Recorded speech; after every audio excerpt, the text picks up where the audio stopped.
Now, my goodness, have we got a special guest for you on the stage. What I'd like to do now is to bring onto the stage the gentleman who's going to introduce and interview this incredible business expert. Please welcome the chairman and CEO of EY, Mark Weinberger.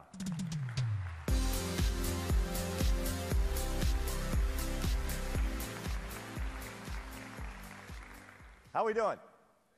All right, excellent, excellent, because I'm incredibly excited about this next interview I'm going to do. So this has been a great continuing discussion with the greatest business leaders around the world.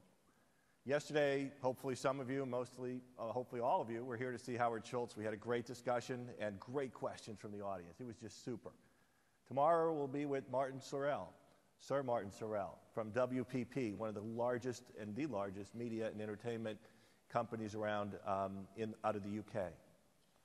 But right now, I have the privilege and honor to have a discussion with Muhtar Kent, the chairman and CEO of Coca-Cola Company.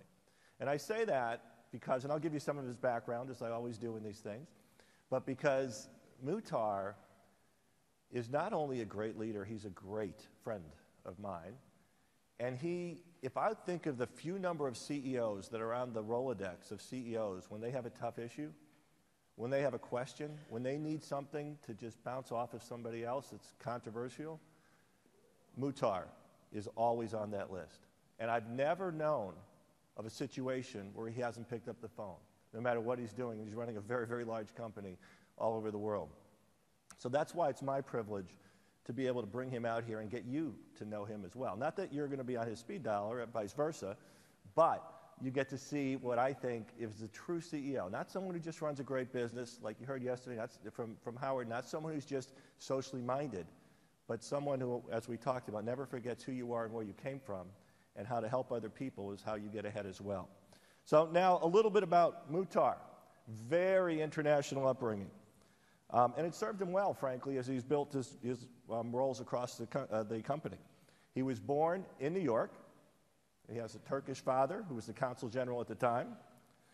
He's a child. He lived in Thailand, India, Iran, still keeping ties with Turkey. He went to high school in Turkey, and then he graduated from a university in the UK. There's a lot of diversity in one person. It's pretty cool. Then in 1978, he actually answered an ad for a management trainee program at Coca-Cola. And he spent the next 9 months working on a Coca-Cola truck and stocking shelves. And this really helped him develop the knowledge from the ground up, truly the ground up of the business. Then in 2008, way later, he was named the CEO of Coca-Cola. In 2009, he became the chairman as well. But as I said as I started, Muhtar has a great business pedigree, but it's not just about that. He gives back to the community in so many ways. He's a fellow on the Foreign Policy Association, a member of the Business Roundtable, some of the big businesses working in Washington, past chairman of the International Business Council of the World Economic Forum, past chairman of the U.S.-China Business Council. And he spends time on really, really important social issues. He's on the boards of the Special Olympics, the Ronald McDonald's House, the Catalyst, and Emory University, two boards that I share with Muhtar. Catalyst is solely about advancing women and helping them to do better off in the business world. And of course, Emory University is a prestigious university in the United States. What I'd like to do before I invite Muhtar out is show you a very quick video. So can we run the video? Muhtar Kent is honored to lead Coca-Cola, feeling at home wherever he travels in the worldwide Coca-Cola system. In 1978, Muhtar joined Coca-Cola. Now, more than 3 decades later, he and his colleagues are creating community solutions worldwide, working with partners across what he calls the golden triangle of business, government, and civil society. In particular, Muhtar has a passion for helping communities foster growth and entrepreneurism, increase educational opportunities, support active, healthy living, protect the environment, and improve access to clean drinking water. A global leader in sustainability, Coca-Cola is committed to improving the lives of people wherever its beverages are enjoyed. It isn't a goal for the faint-hearted, but Coca-Cola wants to make a positive difference in the world, one individual, one family, and one community at a time. So please help me welcome the chairman and CEO of Coca-Cola, Muhtar Kent.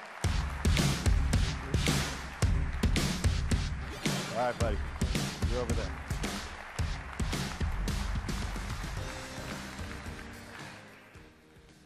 All right, Muhtar. We know where you are today, but I'm going to take you back to when you had that first job, riding in those trucks and stocking those shelves. Very different time for you. Tell me about it, and tell me how that might have helped you as you advanced through your career. First, that video was very kind, and your words were very kind, far too kind. Thank you very much. Thank you for also inviting me here. This beautiful, wonderful theater here. Well, there were good times, great times, and I probably visited this week 60 to 70 stores in Madrid, in Paris, in the outskirts of London, going to small retailers, large retailers, meeting with retailers, meeting with consumers and at the point of sale in cafes, restaurants, food service outlets, as well as supermarkets and food retail. And I do that almost every week for the last 37 years. And I don't do that because I have to do it. I do it because I learn something new every time I go to a point of sale. We have 23 million points of sale around the world, and we proudly visit them once a week with more trucks than UPS and DHL and FedEx put together around the world. And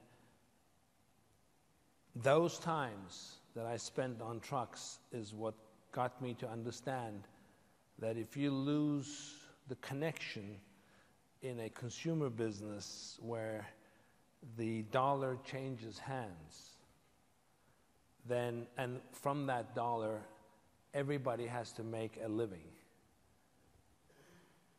We, of course, have to make a living, but as important, if not more, our customers have to make a living. All our suppliers, manufacturer of the bottles, closures, labels, trucks, advertising agencies, Martin Sorrell would like to hear that too. Everybody has to make a living. On top of that, the government has to make a living with their VAT and taxes, food taxes and whatever else, and corporate taxes. So if you lose the connection to that dollar changing hands, then I think you lose the connection to the point, I call it the point of impact. And so from that aspect, it is those 9 months where I had to get up, at 3:30, 4 in the morning, stock the trucks and go out. I didn't have a truck license, so I actually was a helper on the trucks in Lubbock, Texas, and Needham, Massachusetts, and Los Angeles, and so forth. So they were really crucially important for me. So the first section, I should say, these folks know it from the other interviews. I'd like to get to the group to know a little more about you, then we'll get into the business issues.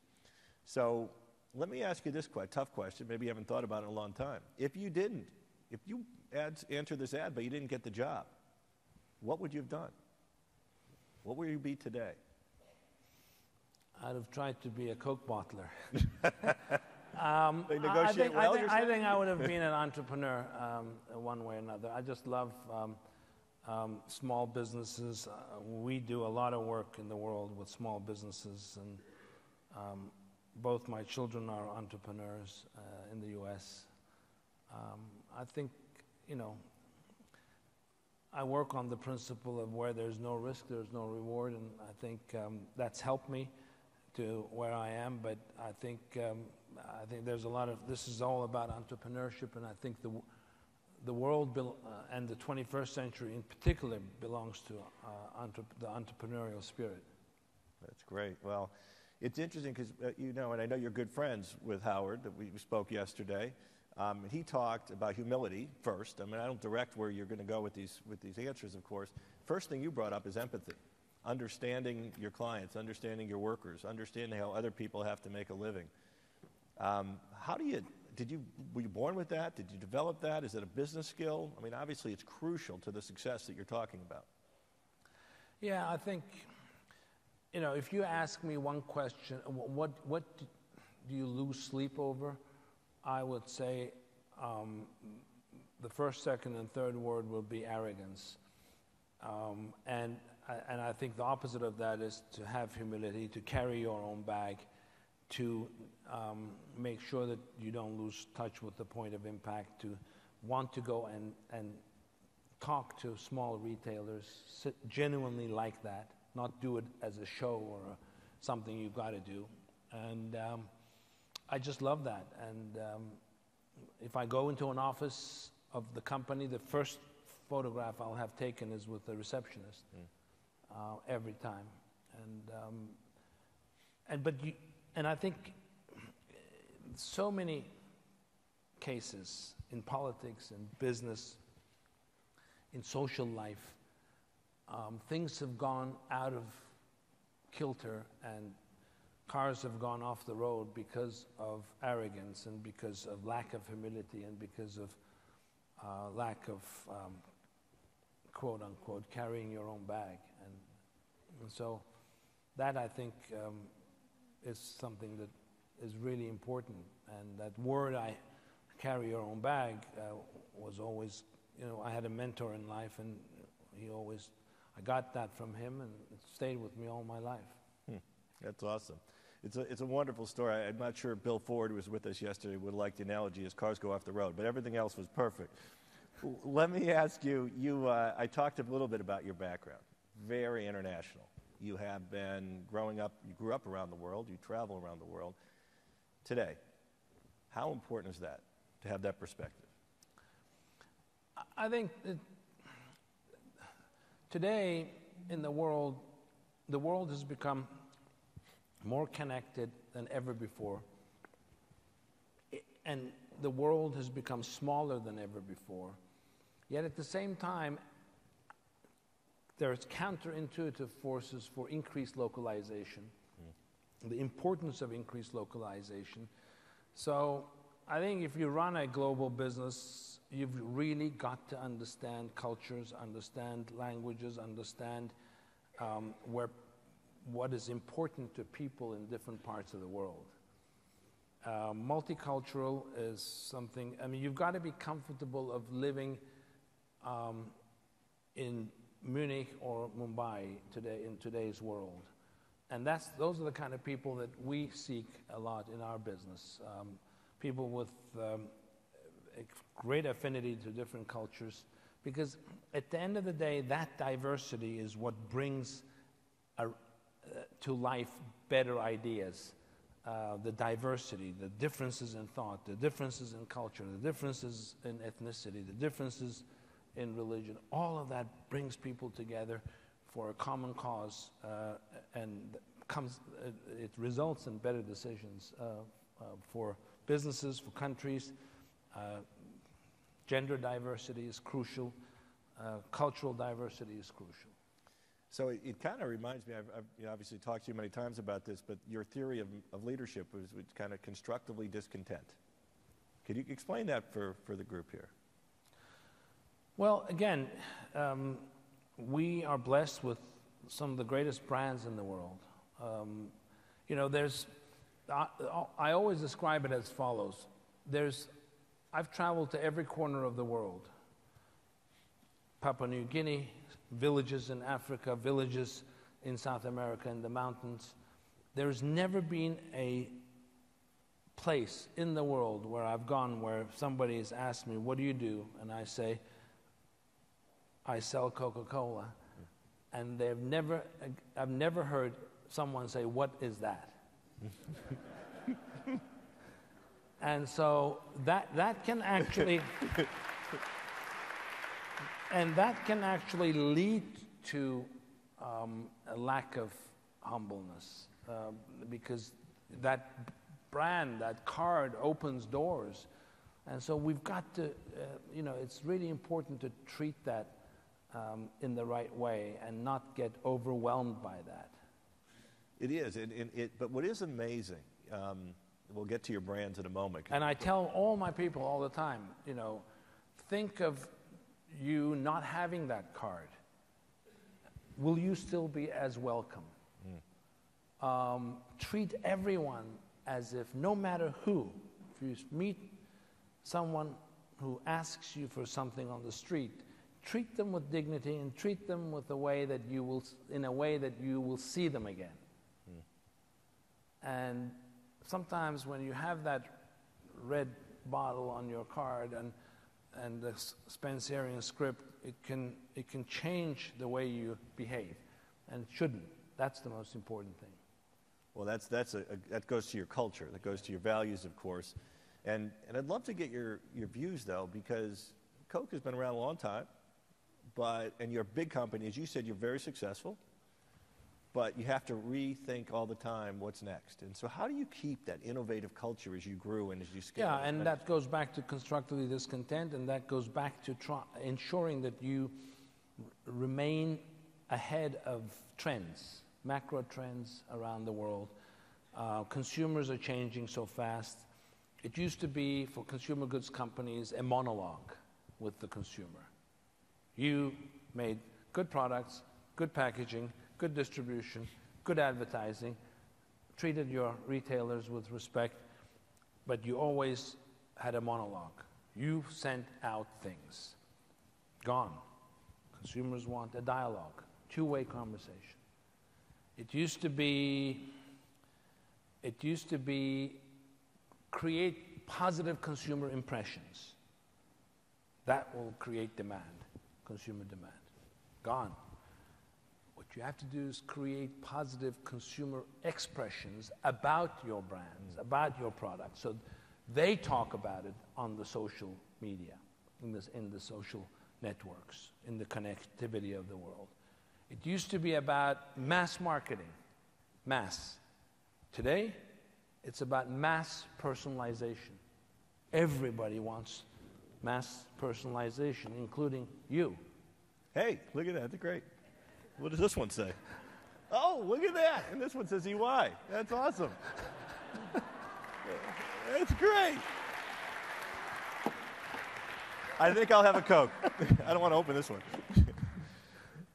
Everybody wants mass personalization. And that was one of the programs, that was one of the most successful programs we ran 3 years ago. It started in Australia. It's called Share a Coke. We put consumers' names on our packages, and consumers just loved it, because that's today's world, 21st century. So to the extent that you can remain constructively discontent always, and make sure that you're ahead of the trends, ahead of those big macro trends. Macro trends like, that in a way, there's different flows of macro trends. Macro trends that basically are changing the role of companies, changing what is expected of companies. Macro trends like an aging population growing, but at the same time, a huge youth population exploding.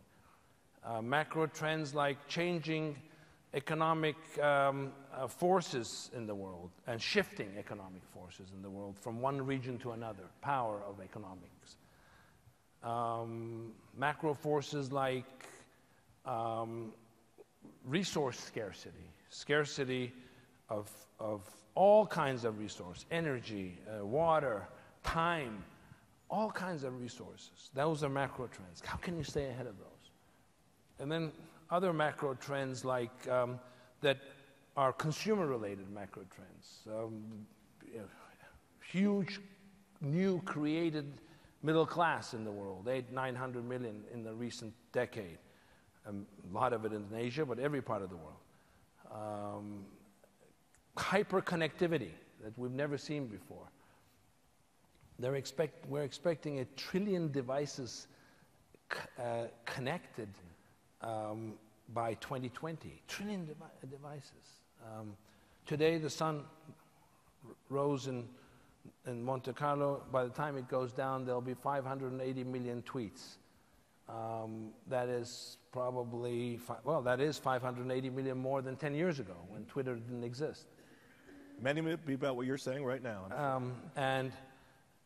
And so all sorts of these trends happening in the world, and you've got to stay ahead of them. And to stay ahead of them, you have to remain constructively discontent. So I hope that describes kind of... That's perfect, yeah.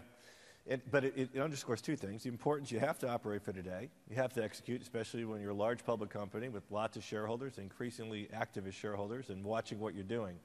But it's important to look at the mega trends, figure out where the world's going and how you're going to position yourself for the future, because you have to have a strategy. So you have something called, we have Vision 2020, you have 2020 Vision. Tell us a little about how you came up with your strategy to meet and address these different demands, and a little bit about what's in it. Yeah, and the best way to describe the Coca-Cola business is the power of partnerships. We have 300 or so dedicated, loyal bottling partners around the world. Some of them we have equity in, some of them we don't have equity in, some of them are small, some of them are large, some of them are public, some of them are private. And then we have partnerships with retailers, we have partnerships with NGOs, we have partnerships with governments, we have partnerships with other companies. It's power of partnerships. And you know, to the extent that you can leverage those partnerships well and include them in your vision, and that's what we did with our bottling partners for the first time. We met in 2009 and put together the vision for the next decade, and it's called Vision 2020, about refreshing the world, about refreshing communities, about strengthening communities, about growing our business sustainably, about making promises into the future without a predetermined outcome, but making those commitments, commitments about water neutrality, commitments about 5 million women entrepreneurs by the end of the decade, 2020. 5 million, that's the biggest program of its kind in the world by far for any commercial enterprise or any single enterprise. So all these, you know, promises into the future about strengthening communities, strengthening our business, growing our business sustainably, is what that vision is about. And that's jointly developed with our bottling partners. That's the first time in our we're 129 years old. We were about 124 years old when we put the vision together. The first time that we'd put the vision together, a vision like that together with our bottling partners. So first of all, I couldn't agree more with what you just said. The future of business is partnerships. Yeah. It's always been about relationships. Yeah. Now it's transcending to partnerships. Yeah. I know we do it ourselves in our profession. We didn't used to do it at all. Now we do with major organizations. A lot of these businesses out here are going to say, how do I partner with a company like Coke, or how do I partner with other types of businesses? What do you look for? What's important to you when you look for a partner? First, you know, the partnerships are wide. So it depends on what you're partnering. If you're partnering with an NGO, you've got a plan you put together, and for example, we have an NGO in every country that helps us identify the candidates for these women entrepreneurs. We then partner with the IFC, who has given us $100 million for microcredits to pass on to these women when they're trained in different countries. We train them in retailing, we train them in stock rotation, in logistics, in distribution, in warehousing, and they're set up as women retailers. So varied partnerships. So what do you look for? For the IFC, I look for capital, microcredit. With NGOs, I look for their expertise on the ground. But it's essentially to help you understand and develop and leverage and bring about a better outcome in local conditions, because they have the local expertise where you don't have that local expertise. I could not go out and identify in Manaus, Brazil, in the Amazon, candidates for women entrepreneurs. Neither could my president of Brazil or his team that are based in Rio. but the NGO in Brazil can, for example. That's just one example. And so you partner. Yesterday, we partner with the French Ministry of Sport for health and wellness programs in the whole country of France, and we launched a program together. So you partner with government, subnational. We partner with city mayors all around the world. Subnational government today is much more effective, and they do rather than they talk versus national government. So they're really important, subnational mayors, governors. So it's a great way and a great lesson, because what you're saying is you don't have to be everything to everybody, and you can't be. So you form partnerships to help fill gaps, to extend your distribution, to Absolutely. help you come to market, to help you build your different operational needs that you don't want to do yourself. And you can't even do yourself. You can't do yourself.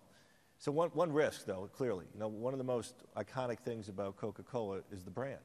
And partnerships, if you partner with the wrong people, could damage your brand. Well, how do you think about that? How do you evaluate who you partner from that standpoint? Again, not every partnership ends up in success. As I said before, where there's no risk, there's no reward. But overall, is your batting average good? That's what you have to look at. And I think that's what we look at. And generally speaking, across the world, in that area of what I call the golden triangle of business, government, and civil society coming together to strengthen communities around the world, to make the communities better, to create the whole notion of sustainable supply chains in footprint, in manufacturing, in sourcing, in distribution, critical. Because today, consumers no longer just want to buy a good product. Today, consumers want to buy a product that fits their character, their own character, particularly millennials. And for the first time now, say in the United States, millennials have passed baby boomers. And millennials, are naturally, they also want brands to fulfill their demands, but they want more, which is right. They want to make sure that the products that they buy fulfill more than just the notion of a good product. They want to make sure that the sourcing, the manufacturing, distribution of those products are done in a sustainable manner. They care much more today, the millennials, as rightly that they should, care much more about the health of the planet than any other generation. And that's right, they should do. So I'm going to pick up on your point. You mentioned sustainability several times, and that is a key issue for you personally, I know, and certainly a key for Coca-Cola overall. You have the 3 W's that drive the way you think. Explain a little. I think it's very fascinating. Why don't you explain a little bit about that to them? Yeah, everything we do to help create sustainability, and because of what you said, you can't do everything. So we focus on 3 W's, which are water, women, and well-being. And with water, again, the first big user of water in the world that has committed to water neutrality by 2020. That means that for every liter of water we use for our products, we will give back through technology, reducing the amount of water in the 1,004 factories in 207 countries that we operate. Recycle the water before we give it back to municipalities and cities. Those two are not enough, and we have water replenishment programs in many regions of the world. We capture rainwater, give it back to communities. We have water regeneration programs. We prevent water from flowing into the seas and capture those and give back to communities. All those water harvesting projects add to the gap, to fill the gap to get to water neutrality. And we use currently about 350 billion liters a year. By 2020, it'll be about 700 billion liters, close to 1 trillion, and we'll give that back. We're ahead of our goals there. Some countries, big countries, we've already achieved water neutrality. The second one is women, inside the company and outside the company. Women empowerment and women leadership, promotion of women leaders in the company. We've gone from about 13 to about 38. We're not where we need to be yet, because where you need to be is 50, but we're getting there. And then we said, what we do inside is not enough. We have to go outside. And so that's the 5x20 program that we, again, are in partnership with UN Women and various different institutions around the world to empower women entrepreneurs. And then the last one is well-being. Well-being being mental well-being, social well-being, physical well-being, financial well-being in communities. We have a active well-being program in every market that we operate in the world by 2020 as a commitment. So let me go on the well-being, because certainly, there's been an issue as tastes change, millennials come on. You now have some states, at least the United States and in other parts of the world, which are suggesting that drinks like Coca-Cola could be an unhealthy product, that they're going to put laws in place, there's too much sugar, all these things. I thought it was really interesting that, how old is Warren Buffett now? 90 maybe, or 88, 85, late 80s. Better not to ask people their age. He told us at your shareholder meeting. But the bottom line, he said, I've been drinking 3 or 4 Coca-Colas every day for 84 years. I feel just fine. It was probably your best advertisement. But talk about that, because that throws all of a sudden you got somebody attacking the product. Yeah, and I think when you're when you're the size, when you have consumers inviting your products, your brands into their lives, and we have 550 brands, and we have 3,500 products around the world, all kinds of products, in juices, juice drinks, sports drinks, teas, coffees, we were a one-product company for 100 years. Now we're 129 years, and we have 550 brands and counting. And that's staying ahead of trends again, because consumers today want choice. And we would say that when you're when you're invited into consumers' lives 2 billion times every single day, you sometimes pay the price of being with the size of being at the bullseye in all these discussions. And we understand that. We have committed to be playing a role. But any country you look at around the world, we will account for very small proportion of the individual calorie intake of people, 3, 4, 5%. And so the solution is not to pinpoint one product or a single category or even categories. The solution is to consume responsibly, to understand what is called energy balance, make sure that you innovate. So all around the world, our calories are being reduced ahead of our targets, ahead of what we discuss with ministries of health and governments. 5% every 3 years. We now have, you can have a Coke that is red, you can have a Coke that is zero, which is black, silver, which is light, and green, that is life, a natural, non-nutritive sweetened. So choice is the key. And in some markets already 50% of what we offer to consumers are below, are zero or low calorie.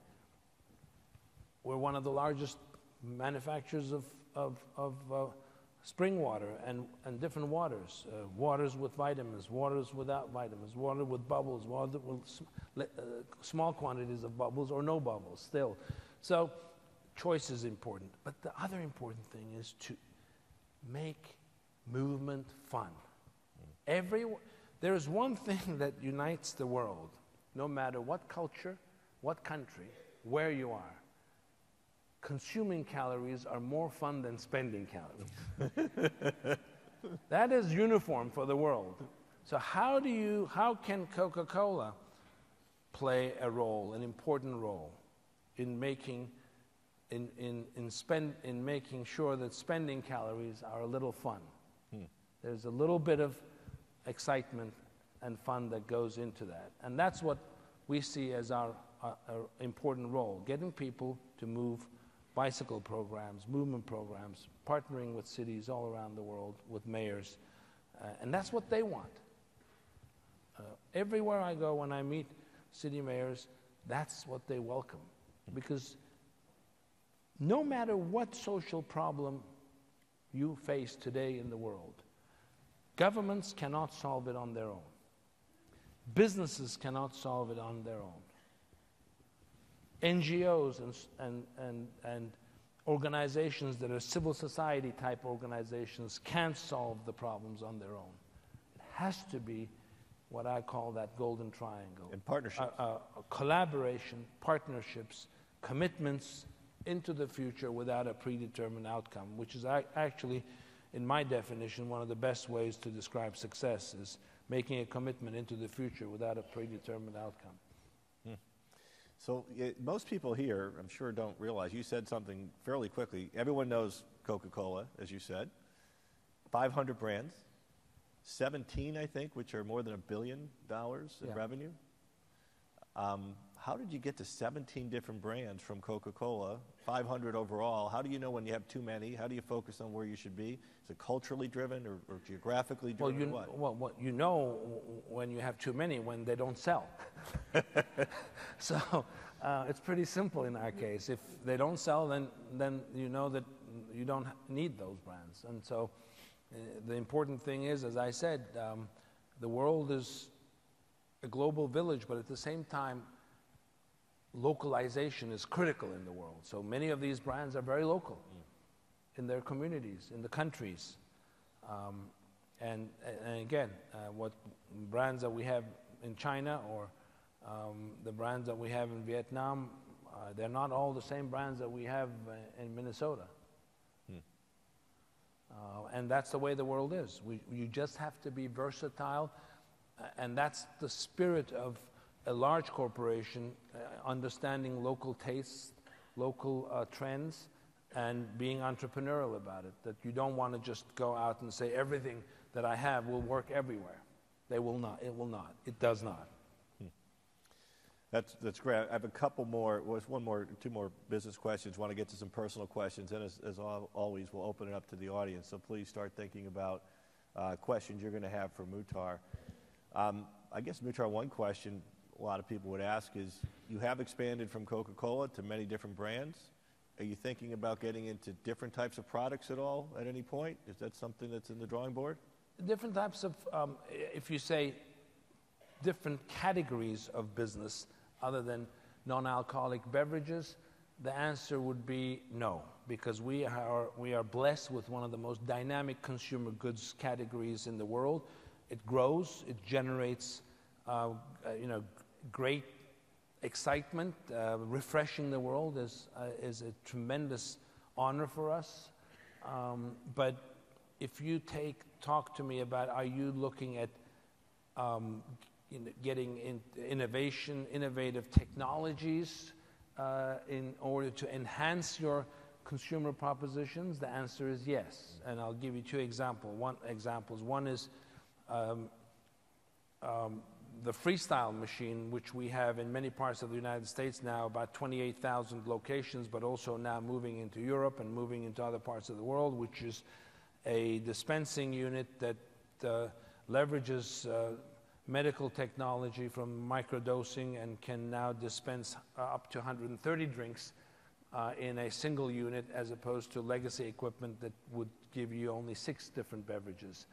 And that's real excitement for the consumer, because consumers can create their own drinks and then upload them onto the web with their iPhones or any other phones, smartphones that they have. And that's just one example, technology-driven, incremental consumer occasions.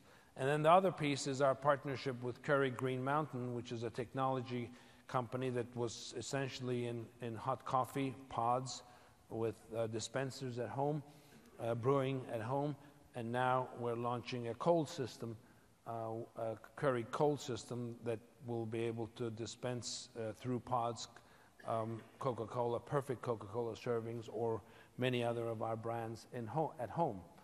And I think if you take a step back for us, being in the beverage industry, being in the fruit juice industry, we're the largest grower of fruit juice in the world. We have under plantation more than 50 million trees with our partners in juice, in stone fruit, in citrus around the world.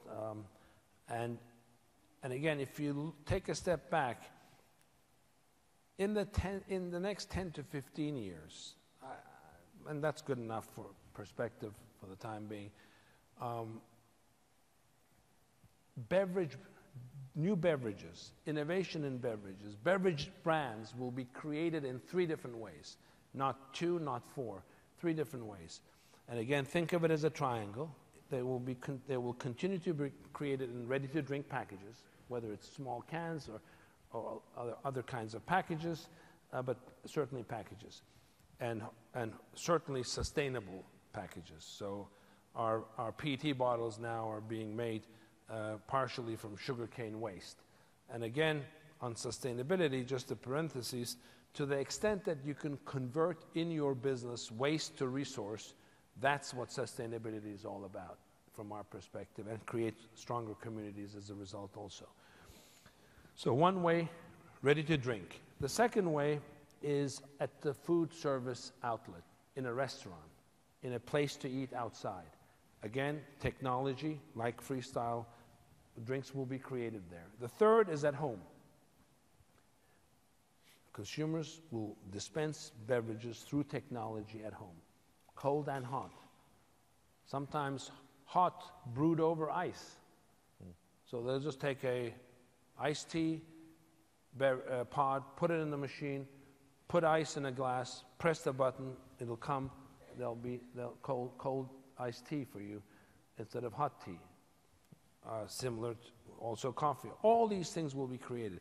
To the extent that we can move then between the ends of the triangle, so something that's created at the food service, we can put it in a bottle and offer it to consumers.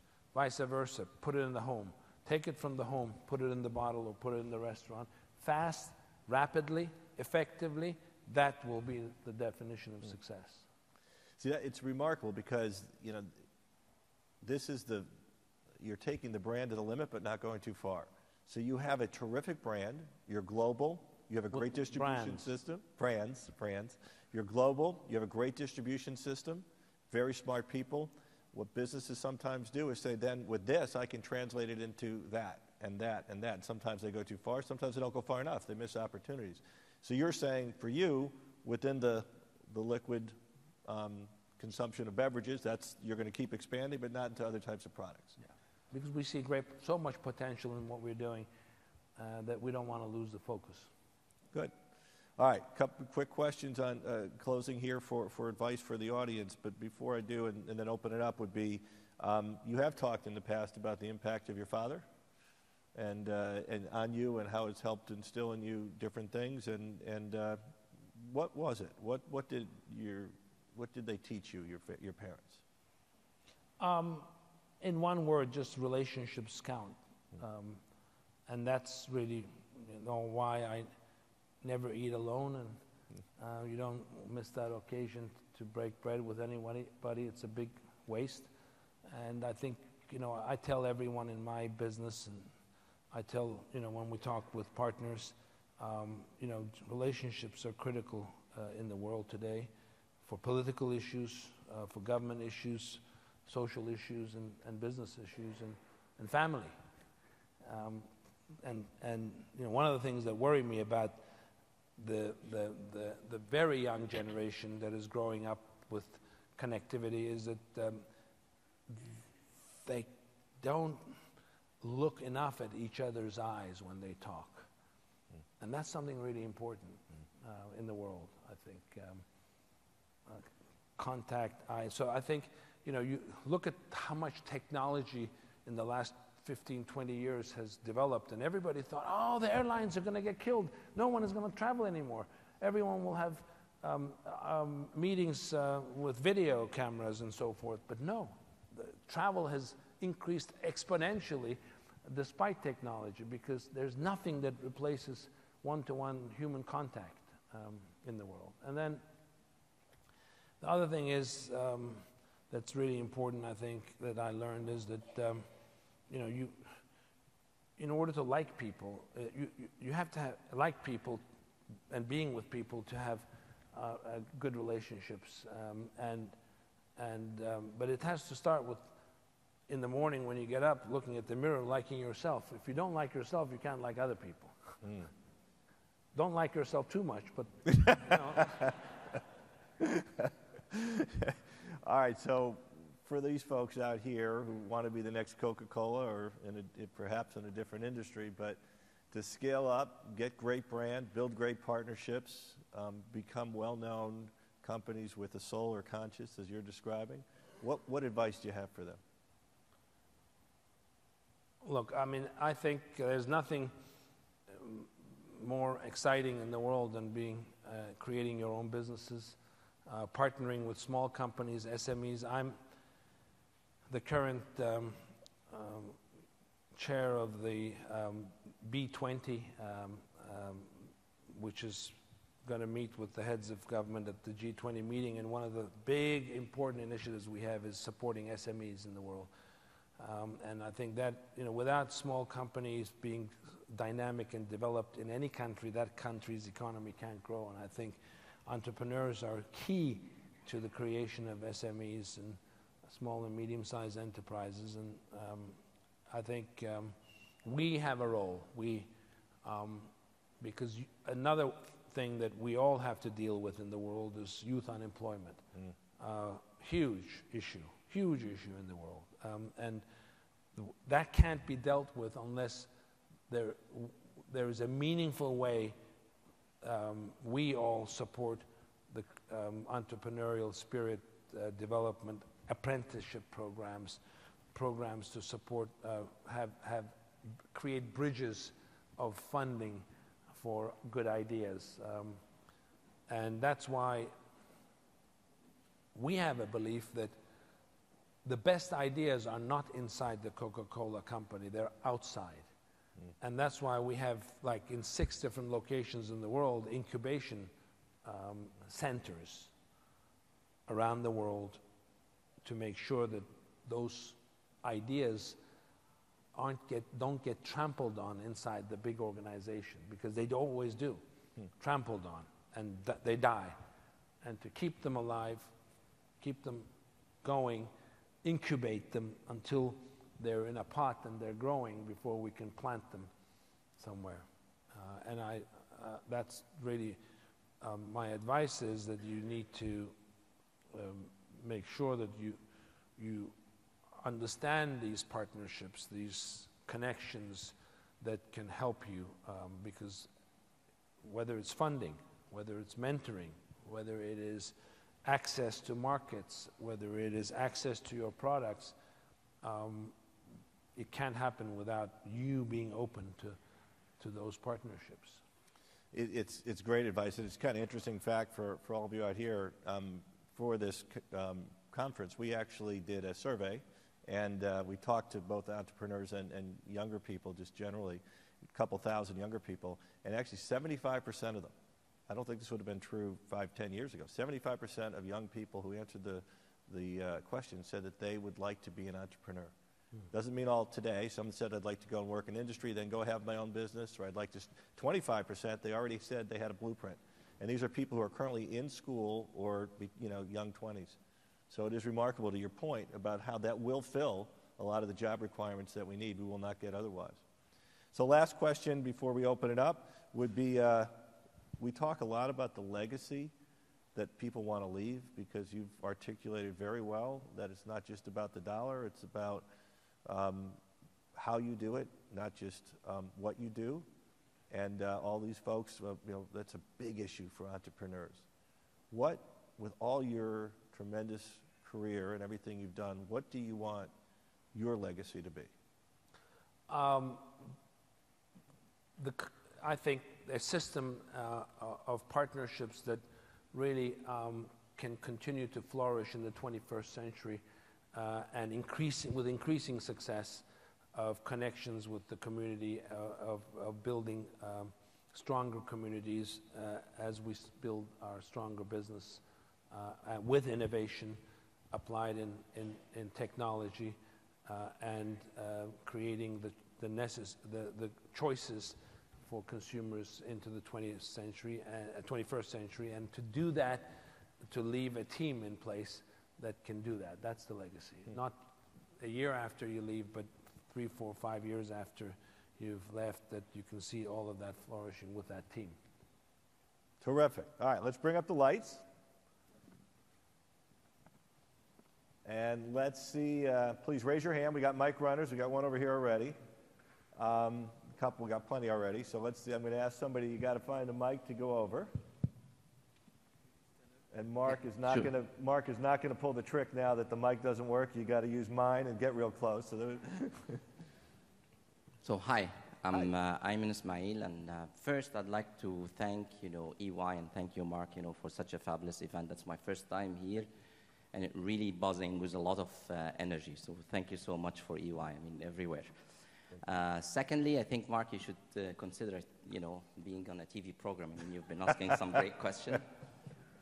Now, Murad, you've talked about many inspiring things, the golden triangle and the partnership.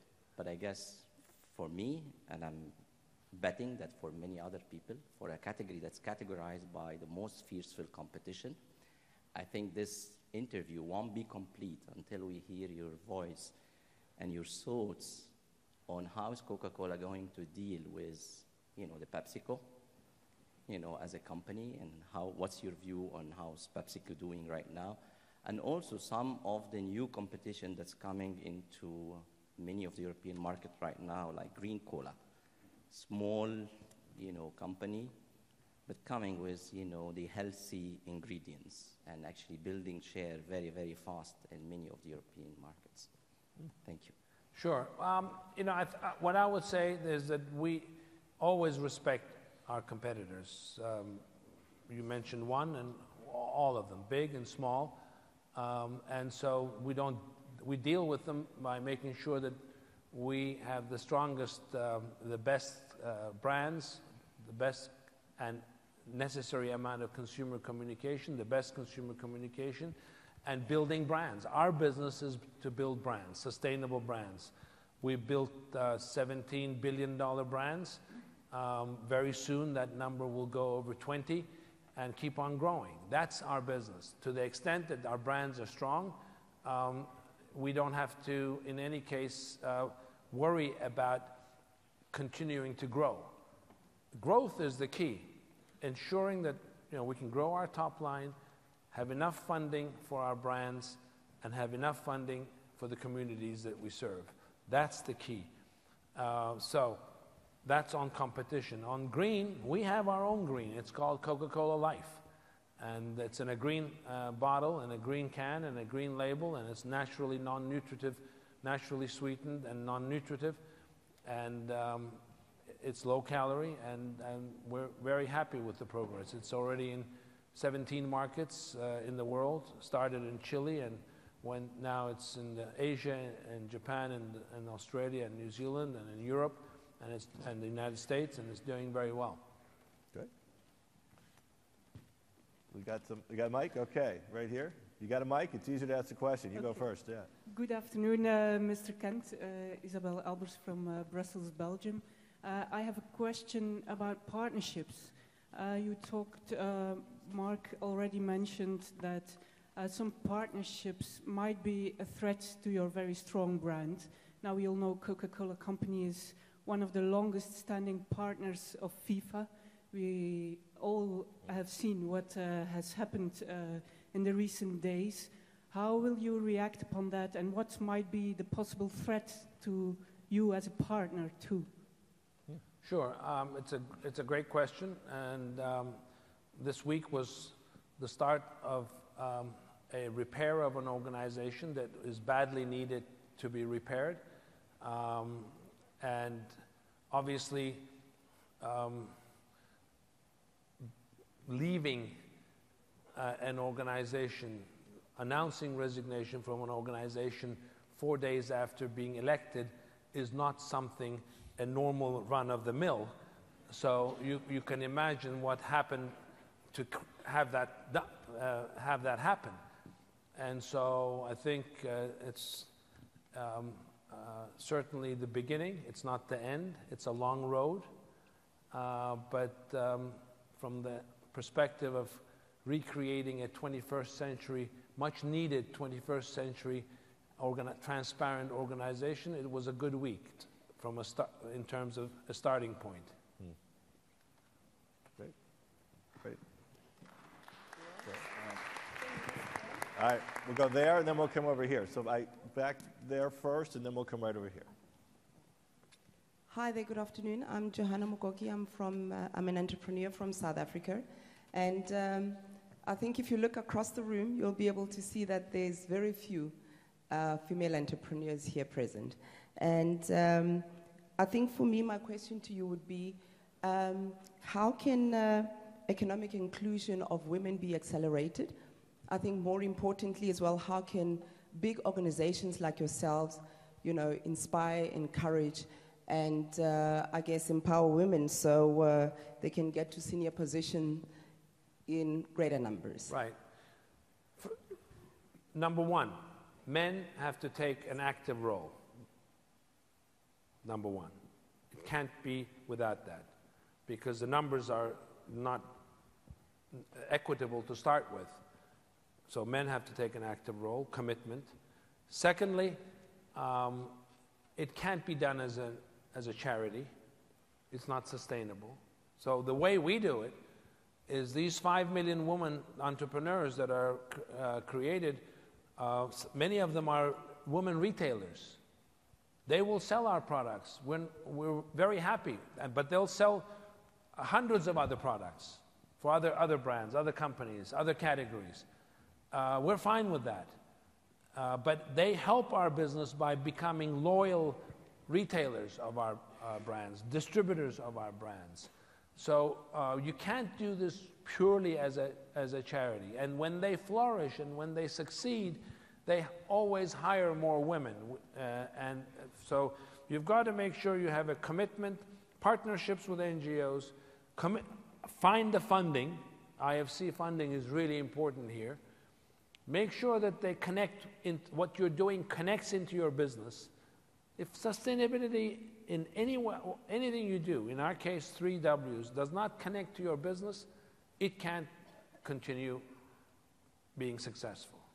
So water, when we reduce water in our factories, our costs go down because water is not free. That's good for us, that's good for the planet. That works. When we've already created, and it's audited by PwC. We can't get our auditor to audit what we're doing in the area of sustainability. You can use the second-tier firms. That's okay. And it's audited by PwC, and we've reached 1 million women already. We've passed the 1 million mark, and we're committed to get to create another 4 million. But it has to connect to your business. So that's what I would, those are the things that I would just say. Men have to take an active role, just like we do inside the company, just like Mark and I serve on the board of Catalyst. There are more men on the board of Catalyst than women. Why? Because men have to be committed and take an active role in this. Advertisement for you, and I know we'll go right to this question. I'm not supposed to answer these, but I couldn't agree more with what Muhtar said. It cannot be an initiative. It has to be core to your culture and business strategy. And Coca-Cola has that. It has, of the 3 Ws, women's one of them. That's how it works. If it's just something that you add on to a strategy, it does not work. It's got to be your culture and it's got to be your business to make sure everybody in your organization, women, disabilities, everyone, is part of growing the highest performing teams. So I would agree with that. Hello, my name is Hayat Sindhi. I'm from Saudi Arabia. I'm a scientist, I'm an entrepreneur, I'm also a politician. And I do believe that's the answer to many of the challenges we face in the world, science and women, and that's something different we talk about. In any great company like Coca-Cola, there is a vision, there is a strategy, and there is a mission. But what is important to me is the leadership criteria. And I'm sure through your leadership, through the 70s and 80s and 90s and nowadays, there are fixed criteria of leadership you stick by, and some of them maybe you get rid of as that time goes by, and some you adapt. So would you mind if you share with us which one you really stick by, and and which of the new criteria you adapt as the time goes by? Yeah, I think multicultural values that are related to not just the business, but helping the understanding of the communities, leadership values that actually connect into the echo cycle of our entire partnership model, flexibility, mobility, flexibility, and a multicultural understanding, and the whole area of understanding the outside is one of the things that are criteria that we treasure a lot. We back in the early 2000s, late 90s, we lost our way a little bit. 80% of the gatherings, the meetings, were between people in the company.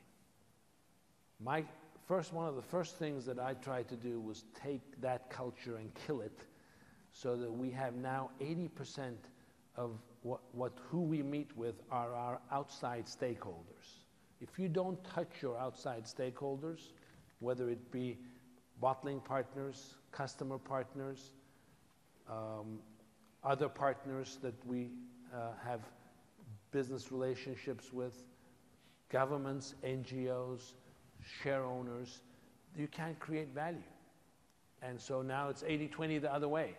I hope that it'll get to 90, 95. And in the 21st century, we don't need any of the bricks and mortar we have. Who spends time in an office? What is an office? I opened a place to meet in Paris recently, this week, for our employees, with our bottling partner and us. I called it a center of creativity. Just rooms with high tables, no chairs, no desks, nothing. Do we need anything else? Nothing. We don't. None of us will need any of the bricks and mortars that we're used to in the next 10 years. I assure you. All that is basically things that are going to go away. And then that's the flexibility that we look for in our leaders. The courage to call a spade and make those decisions. Where there's no risk, there's no reward. Great. We have one over there. Come on, stand up. Yeah. And then we'll have just one more question after this if someone has one. I'm Penelope from Jordan, entrepreneur and scientist. My question to you is about the formula of Coca-Cola. How can you protect this kind of formula for more than 100 years now? It's not copied, and I think you are not followed by another big brand still now. So I always wonder, how can you do this? With a great amount of care.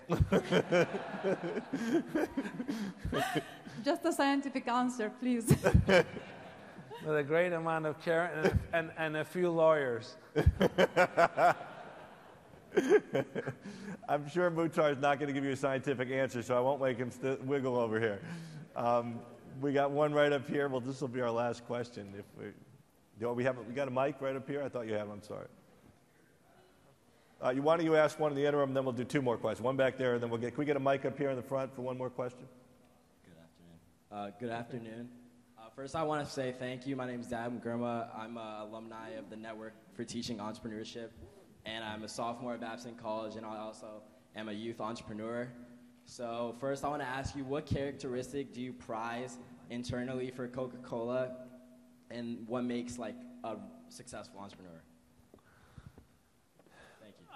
I think what makes a successful entrepreneur is their ability to believe in what they do.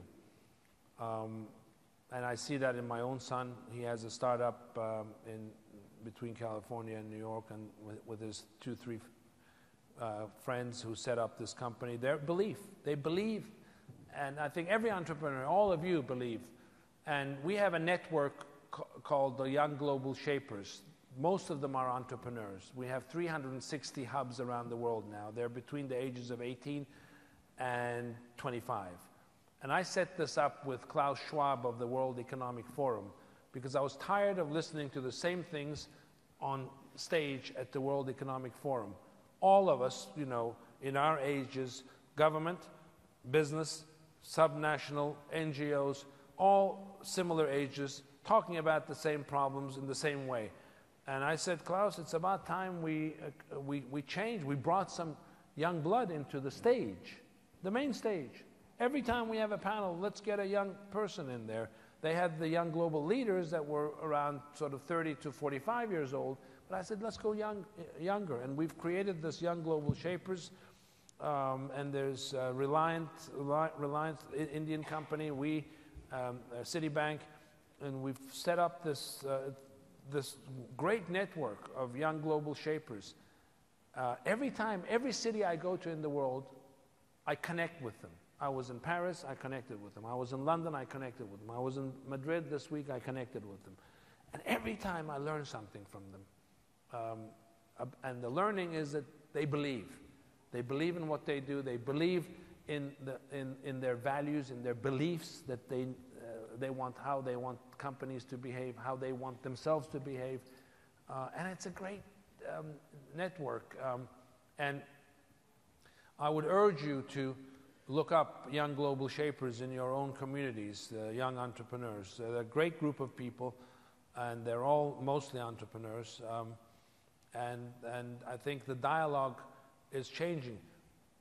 One of the most important things for us in business is to learn from all of you, because you have the best ideas. These young global shapers once said to me last 18 months ago, you have all these programs in South America, Asia, everywhere, even in Indian reservations in the US, about women, about other sustainability water projects, and you send these teams of video cameras to go and make videos about these. So they're all big cameras, no offense, get on planes, go there, group of 3, 4, 5, 6, take it all on video, bring the video back, and we have the video. What do we do with the video? Put it on the My Coke web and maybe share it with a few partners. And then they said, just buy us an economy ticket, one of us, Global Shapers. We'll go, take it on our phone, upload it, and boy, it's got so much more traction. We all have to learn so much, we big companies, from entrepreneurs. And so that bridge is really, really important. Great. So last question, short answer. Hopefully it's one that Muhtar's not as passionate about. Because I'm Jan-Pieter Balkenende. Thank you very much for your remarks. Your remarks are about leadership and the Golden Triangle. Yesterday I was thrilled by the words of Howard Schultz of Starbucks, and the same comes for your remarks. It's about sustainability. What about our world? But that means that all the actors must show leadership. And yesterday Howard made critical remarks about political leadership in the US when he talked about Washington. And I must say, when I hear these voices from America, this is really what the world needs. Climate change, sustainability, other business models. When you are listening to, let's say, political debates, I have another feeling. Do you have recommendations, suggestions for, let's say, a better level of political leadership in the US? Because that really could make the difference in the world. oh, we are out of time for that last question. I'm sorry. I'll tell you, I won't say what my recommendation is for national political leadership. But I will tell you what the way I deal with it is. I deal with subnational government. I deal with city mayors. The world has converged into cities. Borders of countries are less relevant today than big cities. The ecosystems of big cities are critical to the world. Today, if you take the 15 biggest cities in the world, it's 55% of the GDP of the world. And so 90% of the innovation in the world comes from the 10 biggest cities in the world, or city areas of the world. And so I think the critical thing here is deal with city mayors. They are like business leaders, they do rather than talk. Deal with governors, they do rather than talk. And the other will take care of itself when business can deal with subnational leadership effectively. So I have to close. Let me say this. So I told you at the beginning that Muhtar's, to me, one of his greatest characteristics is his willingness to help others, his willingness to always be there, his willingness to co-CEOs, to mentor. Muhtar landed at noon today, had this discussion, and he leaves at 4 o'clock to fly 8 hours back to the United States just because of how important he believes entrepreneurship is to the global economy. So I hope you all appreciate it. I know I do, and I'd like to thank you very much, Muhtar. Thank you.